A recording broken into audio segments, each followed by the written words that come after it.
Today, I want to talk to you about something simple but incredibly powerful: learning new words. The Oxford Dictionary Word of the Year for 2024 was brain rot. That phrase describes what happens when our minds become overstimulated by junk information and understimulated by meaningful learning. But today, we're talking about the opposite. Hello, everyone, and welcome to Thrive Bright Minds. I'm Penny Brown, and for over 20 years, I've helped older adults keep their brains active, confident, and engaged. We're talking about brain growth because every time you learn a new word, something remarkable happens inside your brain. And this is not a motivational talk. This is neuroscience. When you encounter a new word, your brain doesn't just store a definition, it activates multiple systems at once.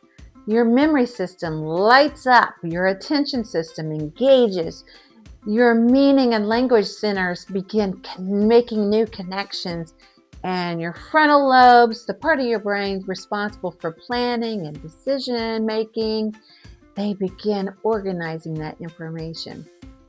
Now, that's a full brain workout.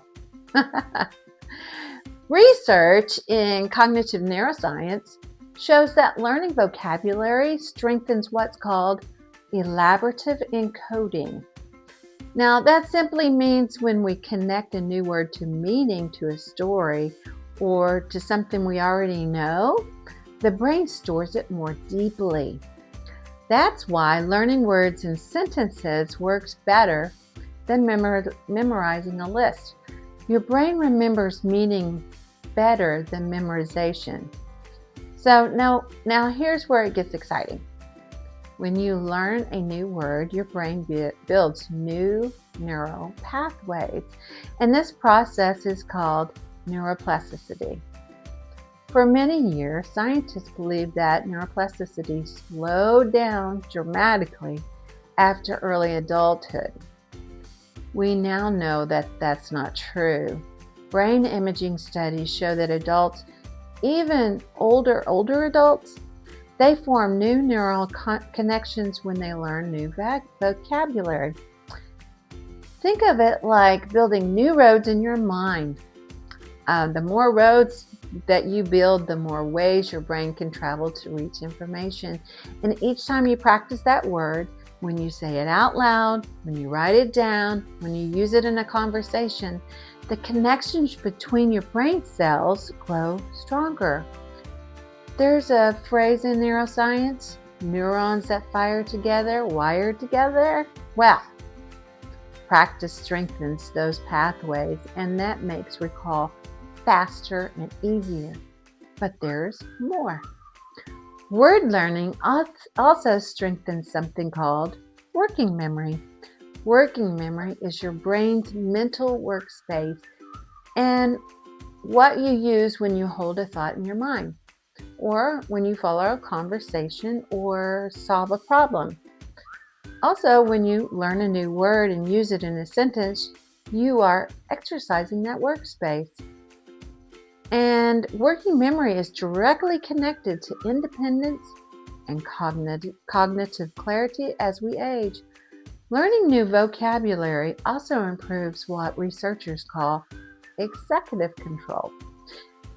Now, executive control is your brain's management system, and it helps you to focus, make decisions, switch attention, control impulses. Studies show that language learning activates the frontal lobes, the very areas responsible for executive function. So when you practice vocabulary, you're strengthening mental organization and flexibility. Now let's talk about something called cognitive reserve. Cognitive reserve is like a savings account for your brain. Long-term aging research shows that people who regularly engage in intellectually stimulating activities like reading, learning, engaging language often show slower cognitive decline. Even when brain changes occur, individuals with greater cognitive reserve often function better for longer. It's not that their brains don't age, it's that they have more backup pathways, more flexibilities, more resilience. And here's something else to remember, something else memory science teaches us. There's a principle called the spacing effect. Research shows that short, regular learning sessions strengthen long-term memory far better than cramming. So you study for 5 minutes a day. It works better than 1 hour once a month. Consistency builds strength gradually, just like exercise builds muscle. Learning words build neural resilience, and here's what I love most about this. You don't need an expensive program. You don't need to be bilingual.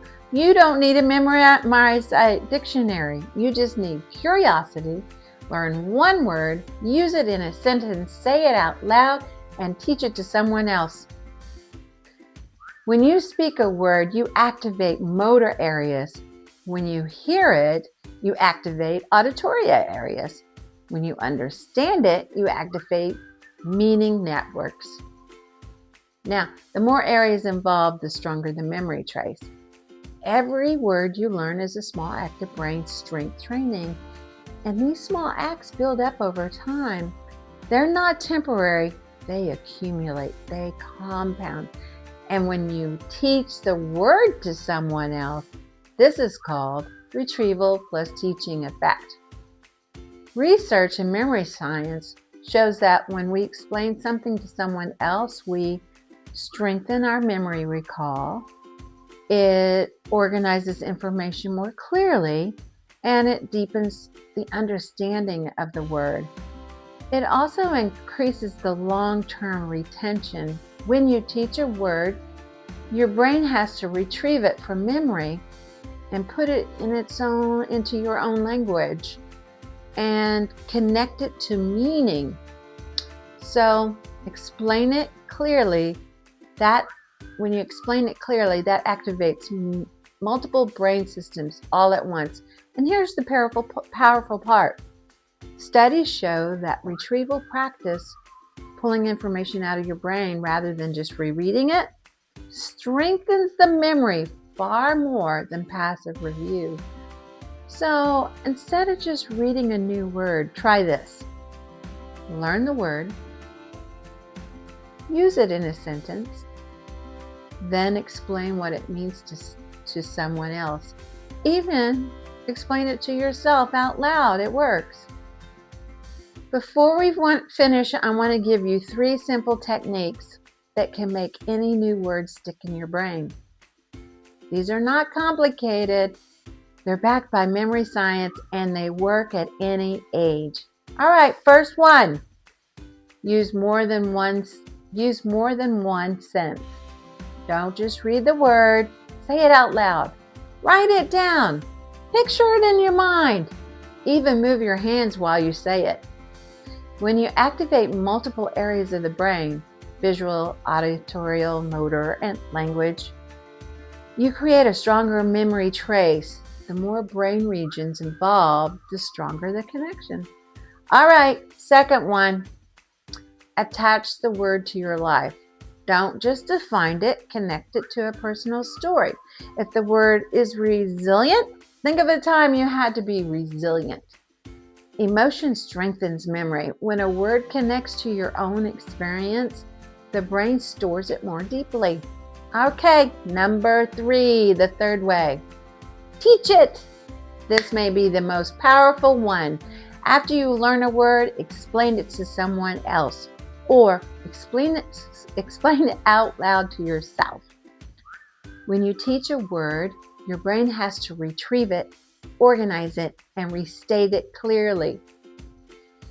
Research shows that retrieval strengthens memory far more than simply rereading. So here's your 3-minute word workout. Minute 1, say the word. Minute 2, use it in a sentence. Minute 3, teach it.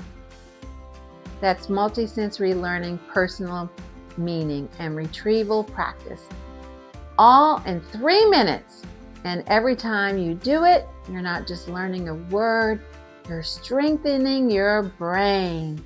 So here's what I want you to remember. Learning new words is not about vocabulary tests. It's not about impressing anyone. It's about strengthening the incredible brain you already have.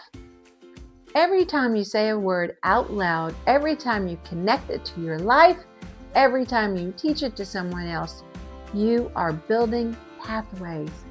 You are strengthening memory.